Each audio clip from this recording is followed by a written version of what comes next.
Modern surgery is capable of remarkable things, and NHS standards are high. But we all know that outcomes vary. Peter McCulloch, a surgeon working at the University of Oxford, became particularly interested in how to reduce the risks surrounding surgical procedures in hospitals around the UK. We found major variations in short-term results, which clearly were not due to differences in the types of patients being operated on.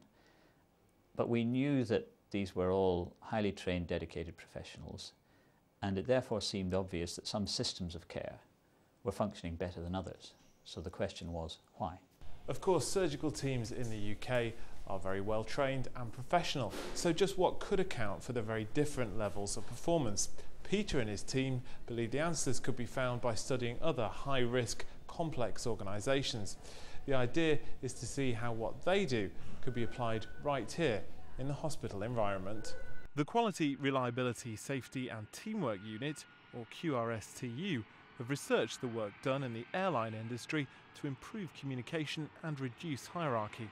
The theory and lessons learned were translated into healthcare.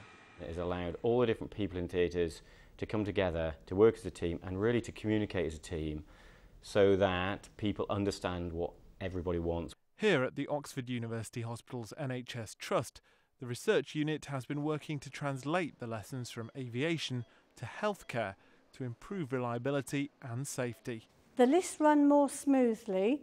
We've got a whiteboard that we put all the patients' names on and what they have in the operation and any extras that they might need. So if a member of staff comes in that hasn't been at the brief that we have first thing in the morning, they then know what is happening with the list. Peter and the team have also studied lean manufacturing used by Toyota to continually improve performance, Formula One pit stop teams for lessons about patient handover, and the British military for its exemplary combat safety record. The important distinction is that it's lessons from lean manufacturing and not lean manufacturing itself. I think there's been many years of tremendous mistakes being made where people have tried too simplistically to bundle up ideas and dollop them on the health service. What we're finding out is that these ideas, although they're extraordinarily important, have to be reinvented in situ every time.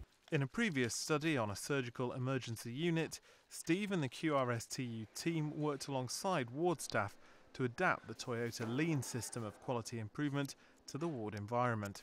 The results were spectacular, with improvements of up to 250% in some of the safety-critical care processes they measured. The surgical emergency unit's always been an innovative unit. We made sure of that right from the start. And the lean, productive way of working and looking at processes was perfect for our unit. The research team developed a theory of safety in hospitals called 3D. It sees issues in healthcare safety in 3 dimensions: problems with the system of working, problems with the organisational culture, and problems with the technology. These interact to cause errors. Current work is attempting to combine lessons from aviation and Toyota for even better results.